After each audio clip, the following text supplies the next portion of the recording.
તો 3 દિવસ પહેલા ગુમ થયેલા સગીરનો મૃતદેહ મળ્યો છે। પાણીના ટાંકામાંથી સગીરનો મૃતદેહ મળતા ચકચાર મચી છે। દ્વારકાના ખંભાળિયાના પૂર ગેટ પાસેની ઘટના છે। 16 વર્ષીય સગીરનો મૃતદેહ મળતા ખળભળાટ મચ્યો છે।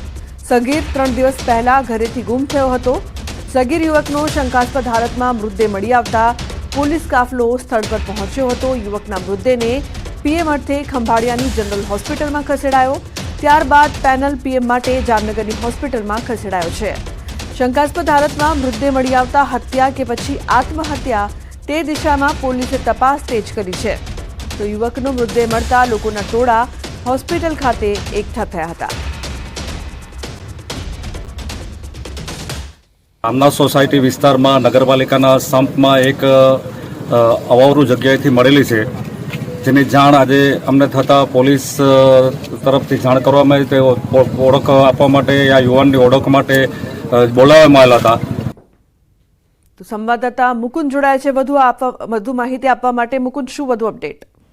જી લુબના વાત કરવામાં આવે તો ખંભાળિયા શહેરમાં 3 દિવસ પહેલા એક સગીર યુવક છે તે ગુમ થયો હતો। ઘરેથી લાપતા થઈ જતા તેમના પરિવારજનોએ આ નજીકના પોલીસ મથકમાં પણ જાણ કરી હતી। ત્યારે ગત રાત્રિના સમયે જે આ સગીર યુવક છે તેનો પાણીના ટાંકામાંથી મૃતદેહ મળી આવતા પોલીસ તેમજ આસપાસના વિસ્તારના લોકો પણ ત્યાં સ્થળ પર પહોંચ્યા હતા અને આ સગીર યુવકનો તપાસ કરતા સગીર યુવક છે તે વાલ્મીકી સમાજનો હોવાનું સામે આવ્યું હતું અને વાલ્મીકી સમાજના લોકો જ્યાં બનાવ સ્થળે મોટી સંખ્યામાં એકઠા થયા હતા। અને વાત કરીએ તો આ શંકાસ્પદ હાલતમાં મૃતદેહ મળી આવતા તેમને ખંભાળિયાની જનરલ હોસ્પિટલમાં પીએમ માટે ખસેડવામાં આવ્યો હતો અને ત્યારબાદ જે પેનલ પીએમ માટે તેને જામનગરની જે હોસ્પિટલ છે તેમાં રિફર કરવામાં આવ્યો છે। જીલુ, સમગ્ર માહિતી બદલ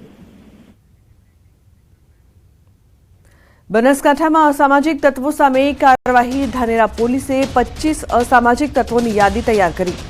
વીજ કનેક્શન અને પાણી કનેક્શન કપાયા। 8 અસામાજિક તત્વોના વીજ કનેક્શન કપાયા છે। 2 અસામાજિક તત્વોના પાણી કનેક્શન કપાયા તો 4 અસામાજિક તત્વોના મકાનો પર બુલડોઝર ફરી વળ્યા। હજુ પણ ધાનેરા પોલીસ દ્વારા વધુ કાર્યવાહી કરવામાં આવી રહી છે। રાજ્યભરમાંથી અસામાજિક તત્વોને પકડી પાડવાની ઝુંબેશ હજુ પણ યથાવત છે। અમદાવાદની ઝોન 2 પોલીસનું નાઇટ કોમ્બિંગ। ઝોન 2 વિસ્તારમાં આવતા શાહપુર, રાણીપ, સાબરમતી, ચાંદખેડા વિસ્તારમાં ચેકિંગ કરવામાં આવી રહી છે। પોલીસ અધિકારીઓએ કર્યું છે બાઇક પર પેટ્રોલિંગ। તો 200 જેટલા પોલીસ કર્મીઓ દ્વારા તપાસ અને પેટ્રોલિંગ। ઝોન 2 પોલીસે કુલ 130 જેટલા ગુંડા તત્વોની યાદી તૈયાર કરી છે।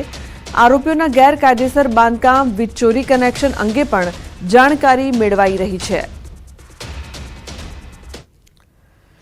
અમે ટોટલ 130 એવા ઈસમોનું લિસ્ટ બનાવ્યું છે, જેમાં બુટલેગર, જુગાર, શરીર સંબંધી ગુનાઓ સાથે સંકળાયેલા તેમજ મિલકત સંબંધી ગુનાઓ સાથે સંકળાયેલા લોકોનું લિસ્ટ બનાવ્યું છે।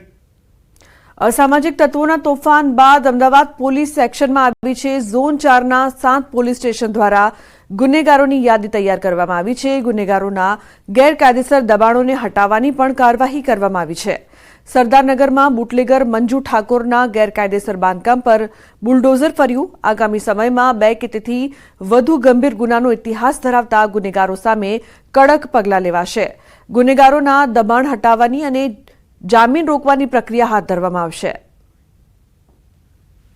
આગળના દિવસોમાં ઝોન 4ના જે 7 પોલીસ સ્ટેશન છે, આપણે દરેક પોલીસ સ્ટેશનમાં આ પ્રકારની દબાણ હટાવવાની, વીજ ચોરીની, જે લોકોએ સરકારી જમીન ઉપર દબાણ કર્યું છે એમના ઉપરની, શરીર સંબંધી જે ગુનાઓ છે એમાં 2 કરતાં વધારે કર્યા હોય એમાં જામીન કેન્સલ કરવાની તમામ કાર્યવાહી અત્રેથી ચાલુ છે અને આગળ પણ ચાલુ રહેશે।